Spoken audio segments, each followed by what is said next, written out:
আসসালামু আলাইকুম। প্রিয় শিক্ষার্থীবৃন্দ, যশোর শিক্ষা বোর্ড 2024 সালের প্রিপোজিশন আইটেম নিয়ে আলোচনা হবে এখানে।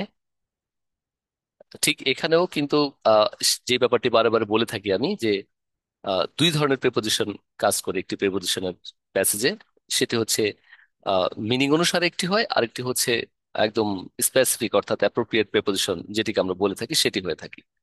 তো চলো আমরা পড়ে দেখি এবং সাথে সাথে সলভ করে ফেলি। এখানে বললো ইন বাংলাদেশ, বাংলাদেশে the legal age dash marriage, তাহলে এই কথার সাথে এটাই প্রযোজ্য, লিগাল এজ অফ ম্যারিজ, বিয়ের বৈধ বয়স বা আইনত বয়স। তো legal age of marriage dash girls. আচ্ছা, তাহলে আহ বিয়ের বয়স কাদের জন্য? মেয়েদের জন্য। তাহলে এখানে ফর কথা আসে। রাইট, একটু কালার করে দিই তাহলে সুবিধা হয়। রাইট। আচ্ছা, তাহলে for girls is 18, however 33 of our girls get married before they are 15।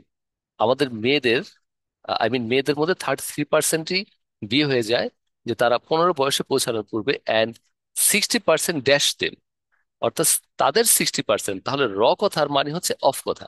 Right, তাহলে তাদের 60% okay become mothers dash the time they reach 19, অর্থাৎ 19 বয়সে পৌঁছানোর পূর্বেই। তো সেই সময়ের মধ্যেই, এই কথাটা বোঝাতে গেলে আমরা বাই কথাটা বসাই, মানে ওই নির্দিষ্ট সময়ের আগেই বা ওই সময়ের মধ্যেই। রাইট, সুতরাং সেজন্য আমাদের এখানে বাই বসলো, যে এই সময়টির মধ্যেই, 19-এর মধ্যেই তারা মা হয়ে যায়। আচ্ছা, when an adolescent girl gets married, যখন একটি adolescent girl অর্থাৎ কিশোরী মেয়ের বিয়ে হয়, she usually drops dash of school। আমরা জানি ড্রপ আউট অফ একটা ফ্রেজ রয়েছে, ড্রপ আউট অফ অর্থাৎ স্কুল থেকে ঝরে পড়ে। Right, and thus loses her mobility, এবং সে তার মোবিলিটি অর্থাৎ চলাচল করার তার ক্ষমতা হারিয়ে ফেলে, অর্থাৎ সে যেখানে খুশি সেখানে যেতে পারে না, যা ইচ্ছা তাই করতে পারে না। এটা এমন একটি বিষয়। She gets confined dash full time work, সে ফুল টাইম ওয়ার্কে আবদ্ধ হয়ে যায়। তাহলে কনফাইনের পর জেনারেলি টু কথা আসে, কনফাইন টু, এটি একটি অ্যাপ্রোপ্রিয়েট প্রিপোজিশন। কনফাইন টু কোনো কিছুর মধ্যে সীমাবদ্ধ হয়ে পড়ে। ফুল time work dash her in lodge house hold, তার শ্বশুর বাড়িতে। তাহলে তে বা এ মানে হচ্ছে ইন। রাইট, অর্থাৎ তার শ্বশুর বাড়িতে সে আবদ্ধ হয়ে পড়ে।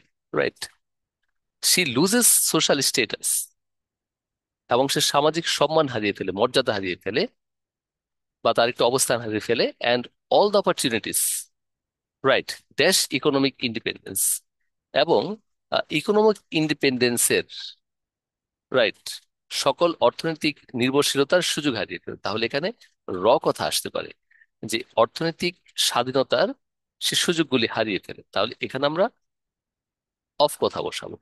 আচ্ছা, dash her in laws house, তার শ্বশুর বাড়িতে। তাহলে এখানেও কিন্তু আমরা ইন কথা দিতে পারি, যে তার শ্বশুর বাড়িতে, in her in laws house. Right, in her in laws house. এখানেও একটু আন্ডারলাইন করে দিচ্ছি, করে দিচ্ছি। She gets marginalised. আচ্ছা, she becomes vulnerable dash all sorts of abuse, তাহলে সে ভালনারেবল হয়ে যায়, ভালনারেবলের পর টু কথা আসে, অর্থাৎ সে খুব অরক্ষিত হয়ে পড়ে। অল সর্টস অফ অ্যাবিউস মানে সকল প্রকারের অ্যাবিউস তারা করতে পারে থাকে। তো এটি একটি অ্যাপ্রোপ্রিয়েট কথা, ভালনারেবলের সাথে টু কথা জেনারেলি আসে। Vulnerable to all sorts of abuse including dowry related violence, অর্থাৎ ডাউরি রিলেটেড ভায়োলেন্স সহ নানাবিধ সমস্যার প্রতি সে উন্মুক্ত হয়ে পড়ে, অর্থাৎ যে কেউ তাকে চাইলেই সেভাবে অ্যাবিউজ করতে পারে। রাইট। আচ্ছা, তাহলে এই হচ্ছে আমাদের এখানকার এই অ্যাপ্রোপ্রিয়েট প্রিপোজিশনটি। আমরা এখান থেকে অ্যাপ্রোপ্রিয়েট প্লাস আমরা মিনিং অনুসারে কথাটি বসাতে পারলাম। ওকে স্টুডেন্টস, এই ছিল তাহলে এখানকার আলোচনা। সবাইকে ধন্যবাদ।